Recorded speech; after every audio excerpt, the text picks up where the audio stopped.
Life must have been pretty exciting for sDunning in the spring and summer of 1970. He had just wrapped up his college baseball career with a stunning, or is that sDunning, season in which he went 13-2 with a 1.83 ERA and 144 strikeouts in 108 innings. It was enough to convince the Cleveland Indians to select Dunning with their first pick, second overall in that year's draft. And then the tribe decided they liked Dunning so much that they stuck him right into the major league roster without his ever having to spend a day in the minor leagues. He was just the second player after Mike Adamson of the Kansas City Athletics in 1967 to go directly from draft day to his Major League Baseball club. Not only that, but Dunning went straight into the rotation, making his big league debut on June 14th against the Milwaukee Brewers. He allowed 5 hits, 2 walks, a homer, and 2 runs over 5 innings, but it was enough to pick up the win in Cleveland's 9-2 victory. Dunning stayed on with the Indians roster the entire 1970 season and finished with a 4-9 record and a 4.96 ERA in 19 games. 17 of them starts. Not spectacular, but a decent beginning for a 21-year-old hurler with no minor league seasoning. You know you've made it win. It was good enough to keep Dunning in the rotation for 1971 and to land him his very own 1971 Topps baseball card, number 294. It's a decent-looking hunk of cardboard with Dunning in the set position and Municipal Stadium in the background. He's wearing the nifty pinstripes the tribe rolled out in 1970, and the angle of the shot shows most of Chief Wahoo on Dunning's left sleeve. As collectors were pulling that card from packs, Dunning headed back to the mound and put together a sophomore campaign that featured an 8-14 record with a 4.50 ERA in 29 starts over 31 total appearances. Dunning was rewarded for that effort by hanging on to his roster slot with a 1972 Topps baseball card number 658. This time he's completing his follow-through in his Indians road grays with Yankee Stadium as his backdrop. The 1972 season saw Dunning's workload drop to 16 starts, but it also brought his first winning record, 6-4. His 3.26 ERA would be the lowest of his career. So Dunning entered his age 24 season on the upswing with a chance to build something better with only team he'd ever known. Oh, and he also had his third baseball card in that offering, number 53 in the 1973 Topps sets. This is where things start to get strange. We have this new model we're just dying to try out. We know that Topps had pictures of Dunning in his Indians uniform because they issued cards of him in 1971 and 1972. And we know that in those days, Topps was not adverse to using the same picture of a player in consecutive years. See Ernie Banks in 1968 and 1969. So why, oh why, did Topps airbrush that hideous red Indians cap over whatever Dunning had going on up there on his 1973 Topps card? At first I thought maybe it was because Dunning finally had been sent down to the minors in 1972, but I can't make script on his chest into either Portland or Beavers. And why would Topps bother taking a minor league photo of a guy when they already had a major league pick? Maybe a quick trade out of Cleveland and back, with Topps snapping his picture in the interim. Baseball Reference says no on that front. Dunning was with the Indians organization throughout 1972. And if you look more closely at that 1973 Topps Dunning card, you can see that he's wearing the Indians pinstripes, just like he was in his 1971 Topps card. Well, not quite like on his 1971 Topps card. Those 1973 letters are plain and blocky, while his 1971 card shows rounder characters with fancy red shadow piping. You can see this more clearly on the S in Indians.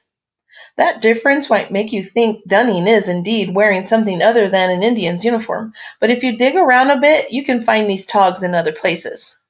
Notably, on that 1972 Topps card of Cleveland manager Ken Aspromonte, number 784, that's the same lettering that Dunn sports on his 1973 card. So we're back to the question of what was Topps up to with that dastardly airbrush of theirs? Why would they mar an otherwise okay card with an unsightly red blob? We did it all for you. The answer lies in the cards of Dunning's teammates. Take a look at the 1973 Topps Indian checklist card. Yeah, it's pretty ugly and not all that helpful, but it's still a pretty cool card, don't you think? But I meant take a look at the back of that card. There you have a listing of all the Indians cards issued by TGC in 1973. Now start working down the list, and what do you find? Well, a bunch of names. But if you look up the actual cards, what do you find?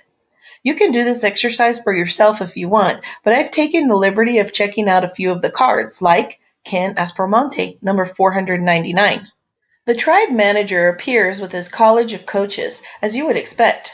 Aspromonte was at the helm all season for the 1972 Indians, so Topps had plenty of time to snap his picture. Yet, he too had the red blob Cleveland cap. Buddy Bell, number 31. The future All-Star third baseman was just 20 years old for most of the 1972 season, but he steps up big time here on his card to help us solve our mystery.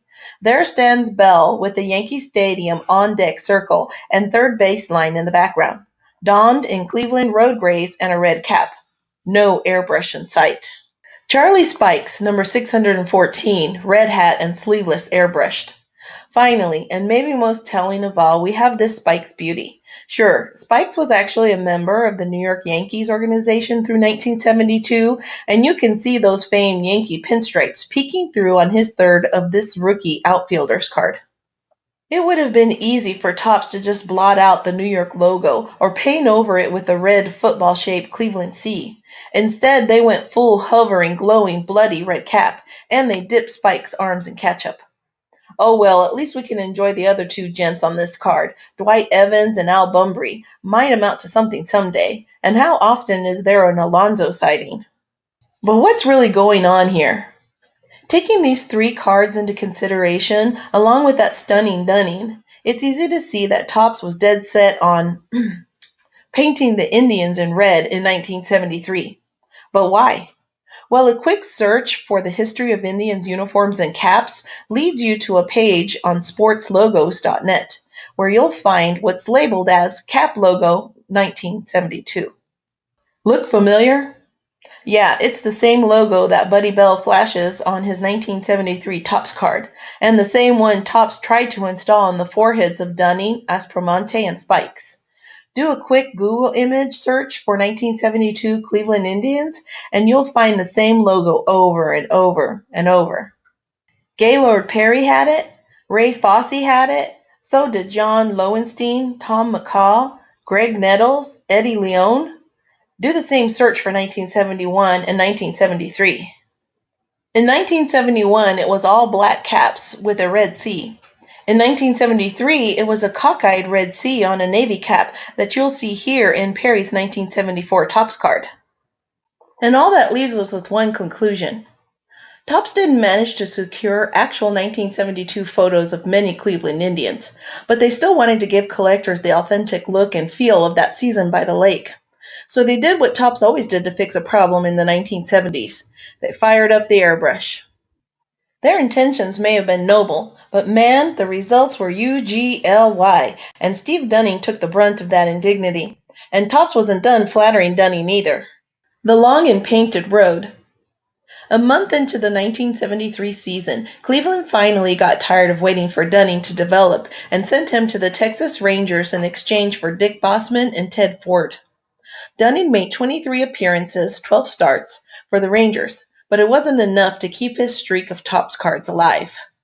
In February of 1975, Texas traded Dunning to the Chicago White Sox for Stan Perzanowski, and then sent him down to the AAA Denver Bears.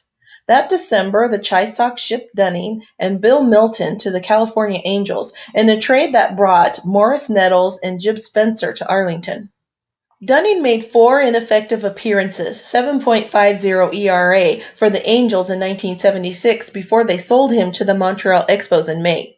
He spent the rest of the bicentennial season between Montreal and AAA Denver's, and then Expos sent him, along with Pat Scanlon and Tony Scott, to the St. Louis Cardinals in exchange for Bill Geif, Sam Mijaillas, and Angel Torres in November. In 1977, Mr. Stunning made 24 starts for the AAA New Orleans Pelicans through early August, when the Cards traded him to the Oakland A's for Randy Scarberry.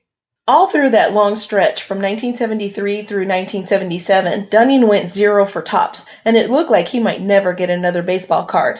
But the A's were still staggering through their post-dynasty years, and they gave Dunning another shot at the majors. In 6 appearances, he went 1-0 with 3.93 ERA, but his more modern peripherals weren't great.